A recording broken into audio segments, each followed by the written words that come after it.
What do you mean by that? Like an e-boy, an e-girl, visco girl, like everyone want to bring like their mullet back. Like. Yeah. To be honest, when the kids first brought that up, I had no clue.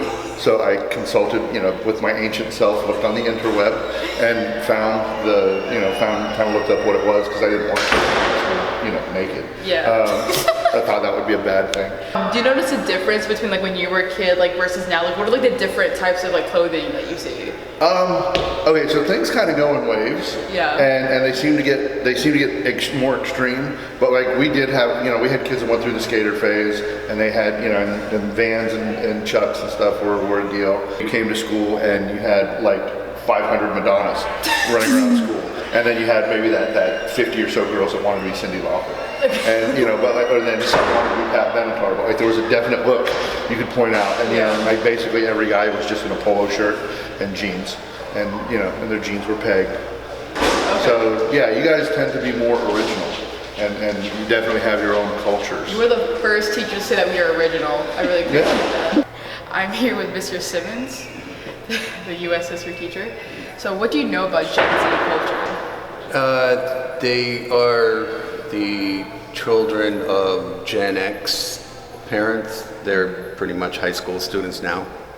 Yeah.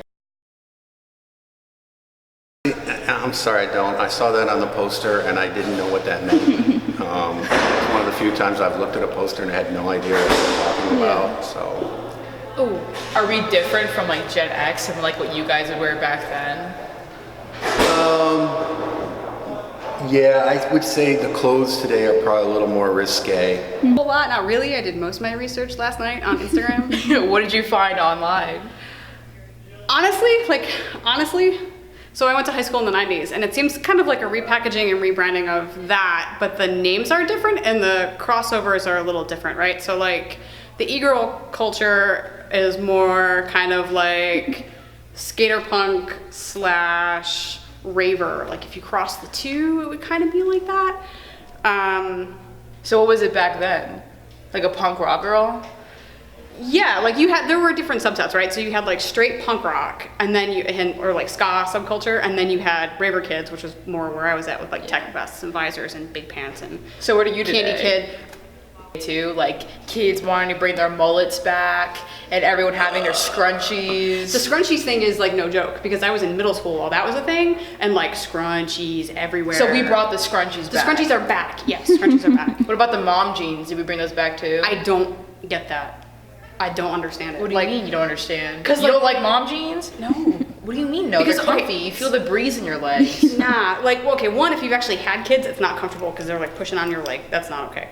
But they were literally mom jeans. They were, like they were uncool to us. They were super uncool. So we just didn't call them, so they're really mom jeans. They really are mom jeans. And like you guys think that they're cool, and we're like, that makes your butt look totally flat. I don't get it. Because we like Okay.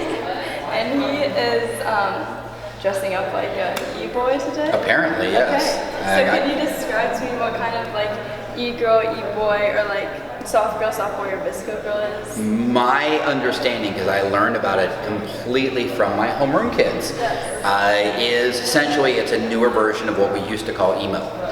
And the basic idea is it's a inversion of the whole male construct, the aggressive male construct. It's a reaction to toxic masculinity.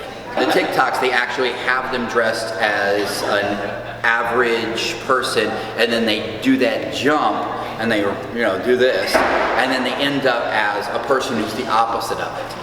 The purpose is that they have this mindset that they're switching from a mode of a normal boy to a non-toxic male. That's the construct. Did you just give a whole psychology? Yes, I did. Okay, I just wanted to. All right. The person who's an e-boy is attempting to show I'm not like one of them, and they're going to do that because they're trying to date e-girls. Ooh. Yeah, it didn't take very long for me to see it because emo has been around for 20-something years.